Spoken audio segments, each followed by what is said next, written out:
ಇಂದು ಶಿವಕುಮಾರ ಸ್ವಾಮೀಜಿಯವರ 7ನೇ ವರ್ಷದ ಪುಣ್ಯ ಸ್ಮರಣೆ ಇದೆ. ತುಮಕೂರಿನ ಕ್ಯಾತ್ಸಂದ್ರ ಬಳಿಯ ಸಿದ್ಧಗಂಗಾ ಮಠದಲ್ಲಿ ಪುಣ್ಯ ಸ್ಮರಣೆ ಇದೆ. ಇನ್ನು ಶ್ರೀಗಳ ಗದ್ದುಗೆಗೆ ವಿಶೇಷ ಪೂಜೆಯನ್ನು ಮಾಡಲಾಗಿದೆ. ಮಹಾರುದ್ರಾಭಿಷೇಕ, ರಾಜೋಪಚಾರ, ಬಿಲ್ವಾರ್ಚನೆ ಹಾಗೂ ಇತರ ವಿಶೇಷ ಪೂಜಾ ಕೈಂಕರ್ಯಗಳು ನಡೀತಾ ಇದ್ದಾವೆ. ಶ್ರೀ ಶ್ರೀ ಶಿವಕುಮಾರ ಶ್ರೀಗಳು ನಡೆದಾಡುವ ದೇವರು, ತ್ರಿವಿಧ ದಾಸೋಹಿ, ಎಷ್ಟೋ ಮಕ್ಕಳ ಪಾಲಿನ ಆರಾಧ್ಯ ದೈವರಾಗಿದ್ದಂಥವರು. ಅವರ ಗದ್ದುಗೆಗೆ ಸಿದ್ಧಗಂಗಾ ಮಠದ ಸಿದ್ಧಲಿಂಗ ಮಹಾಸ್ವಾಮೀಜಿಯವರು ಪೂಜೆಯನ್ನು ಮಾಡ್ತಾರೆ. ಶ್ರೀಗಳ ಗದ್ದುಗೆ ಪೂಜೆ ವೇಳೆ ಹಲವು ಸ್ವಾಮೀಜಿಗಳು ಭಾಗಿಯಾಗಲಿದ್ದಾರೆ. ಇನ್ನು ಇವತ್ತಿನ ಶ್ರೀಗಳ ಪುಣ್ಯ ಸ್ಮರಣೆಯಲ್ಲಿ ಉಪರಾಷ್ಟ್ರಪತಿಗಳು ಭಾಗಿಯಾಗ್ತಾರೆ, ರಾಧಾಕೃಷ್ಣನವರು. ಯಾಕಂದರೆ ಇಡೀ ವಿಶ್ವಕ್ಕೆ ಗೊತ್ತು ಶಿವಕುಮಾರ ಶ್ರೀಗಳ ಆ ಒಂದು ವ್ಯಕ್ತಿತ್ವ, ಅವರ ಕೊಡುಗೆ, ಅವರ ದಾನ ಧರ್ಮಗಳು. 7 ವರ್ಷ ಆಯಿತು ಶಿವಕುಮಾರ ಶ್ರೀಗಳು ನಮ್ಮನ್ನು ಬಿಟ್ಟು ಹೋಗಿ.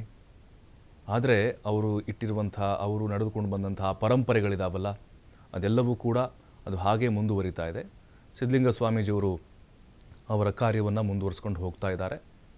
ಭಾಳಷ್ಟು ಕಾರ್ಯಕ್ರಮಗಳನ್ನ ಇಟ್ಕೊಂಡಿದ್ದಾರೆ. ಇವತ್ತು ಪೂಜಾ ಕೈಂಕರ್ಯಗಳು ಕೂಡ ನಡೆಯುತ್ತೆ. ಉಪರಾಷ್ಟ್ರಪತಿ ರಾಧಾಕೃಷ್ಣನವರು ಭಾಗಿಯಾಗ್ತಿರೋದು ಮತ್ತೊಂದು ವಿಶೇಷ ಅಂತ ಹೇಳ್ಬೋದು. ಕ್ಯಾತ್ಸಂದ್ರದ ಬಳಿರುವಂತಹ ಆ ಮಠದಲ್ಲಿ, ಸಿದ್ಧಗಂಗಾ ಮಠದಲ್ಲಿ ಸಾಕಷ್ಟು ಕಾರ್ಯಕ್ರಮಗಳನ್ನು, ಅಂದರೆ ಅರ್ಥಪೂರ್ಣವಾದಂಥ ಕಾರ್ಯಕ್ರಮಗಳಿರುತ್ತೆ.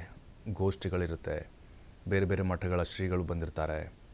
ಜೊತೆಗೆ ಅಲ್ಲಿ ರಾಧಾಕೃಷ್ಣನವರು ಮೊದಲ ಬಾರಿಗೆ ಭೇಟಿಯನ್ನು ಕೊಡ್ತಾ ಇದ್ದಾರೆ.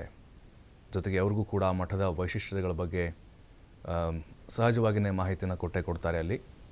ಅದಾದ ಮೇಲೆ ಸಹಜವಾಗಿಯೇ ಪ್ರಸಾದದ ವ್ಯವಸ್ಥೆ ಇದ್ದೇ ಇರುತ್ತೆ. ಬರುವಂಥ ಭಕ್ತಾದಿಗಳು ಕೂಡ ಸಕಲಾದಂಥ ವ್ಯವಸ್ಥೆಗಳನ್ನು ಕೂಡ ಮಾಡಲಾಗಿದೆ. ತ್ರಿವಿಧ ದಾಸೋಹಿ ಅಂಥೇಳಿ ನೋಡಿ, ಅನ್ನ, ವಿದ್ಯಾಭ್ಯಾಸವನ್ನು ಕೂಡ, ವಸತಿಯನ್ನು ಕೂಡ ಅಲ್ಲೇ ಮಠದಲ್ಲೇ ಕೊಡಲಾಗ್ತಾ ಇತ್ತು. ಈಗಲೂ ಕೂಡ ಆ ಪರಂಪರೆ ಹಾಗೆ ಮುಂದುವರೆದಿದೆ. ಲಕ್ಷಾಂತರ ವಿದ್ಯಾರ್ಥಿಗಳ ಬಾಳನ್ನು ಬೆಳಗಿಸಿದಂತಹ ಕೀರ್ತಿ ಶಿವಕುಮಾರ ಶ್ರೀಗಳಿಗೆ ಸಲ್ಲುತ್ತೆ. ರಾಜೋಪಚಾರ ಆಗಿರ್ಬೋದು, ಬಿಲ್ವಾರ್ಚನೆ ಆಗಿರ್ಬೋದು, ಸಾಕಷ್ಟು ರೀತಿಯಾದಂತಹ ಅಭಿಷೇಕಗಳನ್ನು ಕೂಡ ಸಿದ್ಧಲಿಂಗ ಸ್ವಾಮೀಜಿಯವರು ನೆರವೇರಿಸಲಿದ್ದಾರೆ. ಅದರಲ್ಲೂ ಇವತ್ತಿನ ಕಾರ್ಯಕ್ರಮದಲ್ಲಿ ವಿಶೇಷತೆ ಅಂತ ಹೇಳಿದ್ರೆ, ಉಪರಾಷ್ಟ್ರಪತಿಗಳು ಬಂದು ಭಾಗಿಯಾಗಿ ಆ ಮಠದ ವೈಶಿಷ್ಟ್ಯವನ್ನು ತಿಳಿದುಕೊಳ್ತಾರೆ. ಮತ್ತು ಅಲ್ಲಿ ಅವರ ಗದ್ದುಗೆ ಇದೆ ಅಲ್ವಾ, ಶ್ರೀಗಳ ಗದ್ದುಗೆಗೆ ಅವರು ಕೂಡ ನಮಸ್ಕರಿಸಲಿದ್ದಾರೆ.